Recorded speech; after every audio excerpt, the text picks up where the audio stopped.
C'est alors que je m'enfonce dans les abysses de mon lit.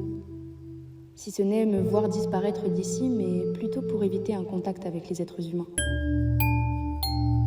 C'est pour ça que je préfère les êtres. Sauf que pendant que les êtres se meurent, mon âme se fane et je me ronge les doigts et les lèvres.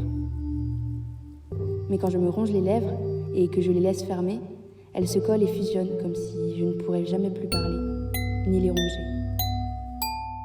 Sans doute pour me protéger, pour m'apprendre à écouter. Écouter le monde, écouter la mer et ses remous. La lointaine radio de la voisine qui n'écoute que de l'opéra italien quand elle fait le ménage. Le crépitement du feu, des vinyles. Une larme qui coule sur une joue. Un battement de cils. D'un cœur qui oscille. Mais mon esprit vagabonde toujours quand il me parle. Je crois que j'aimerais plutôt être une méduse. Me laisser flotter avec les courants, briller de mille feux dans la noirceur des abysses de mon lit.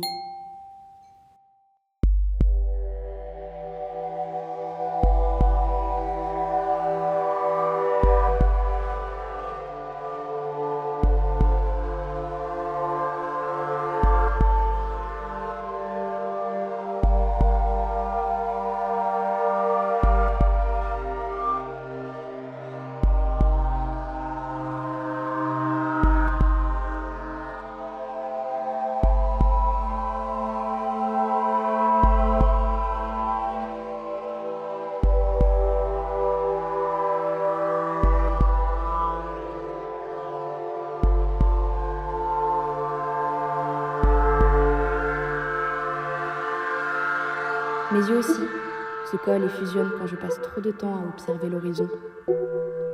Les yeux des passantes, l'éclosion d'un papillon ou d'une fleur, les joyaux vivants créés par la bioluminescence, la larme de mon œil droit qui coule toujours en première. J'aimerais qu'en les fermant, il ne reste que ces merveilles, et que le futur en invente de nouvelles. Je vais donc dans mon lit et ferme les yeux. Je me laisse engloutir par mon réconfortant néant. Je meurs pour quelques heures pour vivre le bonheur de celle d'après.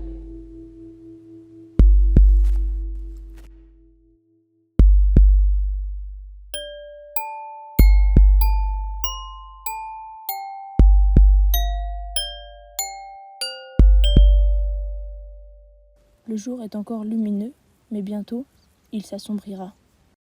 Pendant que la lumière traîne, allons se promener.